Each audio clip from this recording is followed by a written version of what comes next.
Mini episode 42 of the FDH Lounge is brought to you by Outside the Box Score, your home on the web for entertaining sports columns and videos. Follow them on the web at OutsideTheBoxScore.blogspot.com. A long time ago, on a gloomy, wet Cleveland spring night, two men stand alone amidst the late-night drizzle. Their voices echo across the vacant station parking lot as they debate the merits of the great American radio show that have been missing for far too long. On that night, an idea was born. That idea became the FDH Lounge.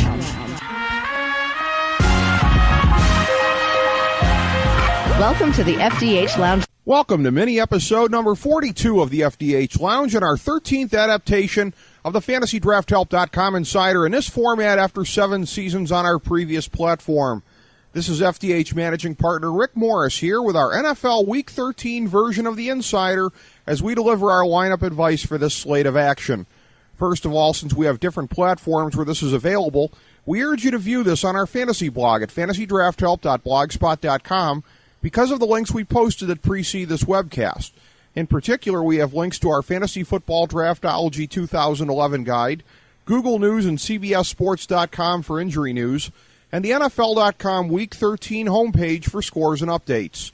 Additionally, we will update there as needed with any big news during the weekend. Look on the blog for Fantasy Newsletter Volume 4, Issue 47, posted on December 3rd, to find the weekly fantasy newsletter with the accompanying links where this video is embedded. We've got some additional preface notes that we'll be delivering every week as well. First of all, our advice is probably a bit different than some in the industry. We're not the place to go regarding the question of whether or not to play a healthy Aaron Rodgers this week. Aside from reiterating our list of gimmies, we don't discuss them beyond that. We're also not part of the movement that overstates the importance of week-to-week matchups. Sadly, if you bungled your draft or auction, there's not much except a stroke of great luck on the waiver wire that can salvage your season. Now, in shallower leagues where you've been able to pick up the likes of Cam Newton off the wire thus far, you're doing well. But you hardly need a fantasy football industry source to tell you to do that. We play the percentages on giving our advice, which is all that anyone can do, even those in the industry who purport to own a crystal ball. You'll always get intellectual honesty from us. Before we get to our list of constants for the season, let's review who's already been scratched from the list. Peyton Manning and Jamal Charles. Kenny Britt wasn't an every-week play for us yet, but he was right on the verge when he went down for the season. If Manning comes back at any point, we'll reinstate him to the every-week list, but that increasingly looks like an extreme long shot. Our first additions to this list for the 2011 season start with the pitcher and catcher combo of Cam Newton and Steve Smith in Carolina. We've also added Matthew Stafford, Wes Welker, Ryan Matthews, Jordy Nelson, Jimmy Graham, and Rob Gronkowski to the every-week list. Now, here's our list of constants that we've had since the start of the season. When healthy, you don't jerk with these guys. You leave them in your lineup regardless of scary matchups.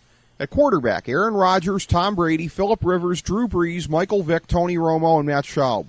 At running back, Chris Johnson, Adrian Peterson, LaShawn McCoy, Ray Rice, Mo Jones-Drew, Arian Foster, Rashard Mendenhall, Michael Turner, Darren McFadden, Matt Forte, Peyton Hillis, Ahmad Bradshaw, Frank Gore, D'Angelo Williams, Jonathan Stewart, LeGarrette Blount, and Steven Jackson.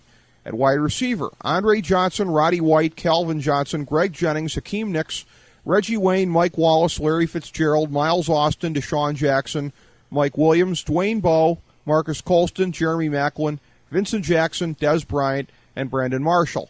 At tight end, Antonio Gates, Dallas Clark, Jason Witten, Vernon Davis, and Jermichael Finley.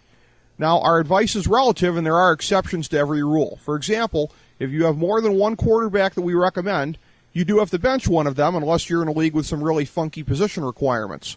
As a general guide to our approach, we factor in a PPR assumption, since so many leagues have at least some component of that in their scoring system these days. Additionally, our advice is best able to be applied most precisely to a 12-team league in terms of the proportions of value. As such, based on the players who are our perennial recommendations for the season, there are 9 QBs, 18 running backs, 20 wide receivers, and 7 tight ends who are always worth playing if healthy. Those baseline numbers provide a useful guide into the strength of various positions from week to week. In a 12-team league, that means in an ideal week we can recommend at least 3 additional quarterbacks, 5 additional tight ends, and approximately a dozen running backs and wide receivers, assuming that your league has a flex position. Folks, you're listening to the FantasyDraftHelp.com Insider.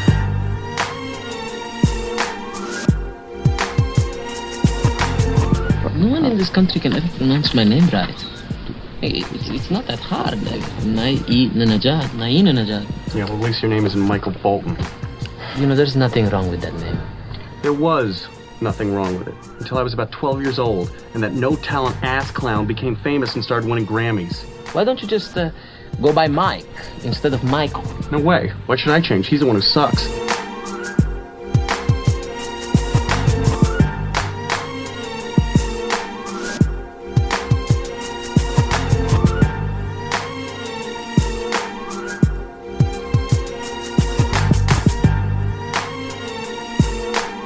Okay, with our lengthy but necessary setup out of the way, let's get into this week's best lineup plays.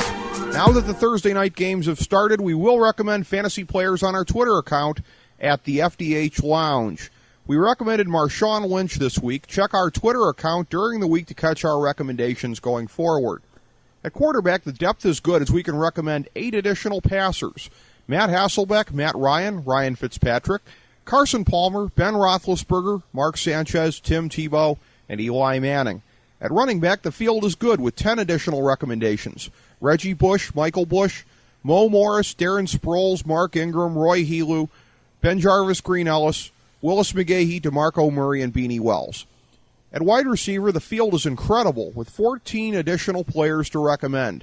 Nate Washington, Johnny Knox, Torrey Smith, Anquan Bolden, A.J. Green, Antonio Brown, Santonio Holmes, Plaxico Burress, Pierre Garçon, Eric Decker, Victor Cruz, Brandon Lloyd, Michael Crabtree, and Laurent Robinson.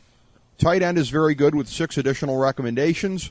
Rob Gronkowski, Tony Gonzalez, Dustin Keller, Owen Daniels, Jermaine Gresham, Mercedes Lewis, and Greg Olson. We like to single out some players as stronger options each week, so here's our top 5 in no particular order. By the way, this week they're all running backs. The Bush Boys, Reggie and Michael, Darren Sproles, Ben Jarvis, Green Ellis, and DeMarco Murray. Additionally, each week we take a look at NFL teams we consider to be all-in or all-out. All-in constitutes recommendations at the full range of QB, RB1, WR1, WR2, and tight end. All-out teams have only their perennial recommendations to go on every week with no marginal players suggested. Our all-in recommendations are Green Bay, Dallas, and the New York Jets. There are 5 all-out plays this week: Kansas City, Cleveland, Minnesota, San Diego, and Tampa Bay. So there's your recommendations for NFL Week 13. We welcome any questions, and we may answer them here from week to week.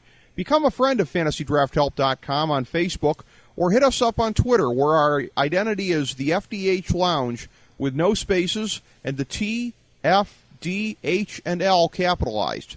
Thanks for checking us out. Go break off a little value on your opponent this week, and be sure to sample our other Nothing is Off-Topic mini episodes, including our recent conversation with rock superstar Steve Perry from the FDH Lounge.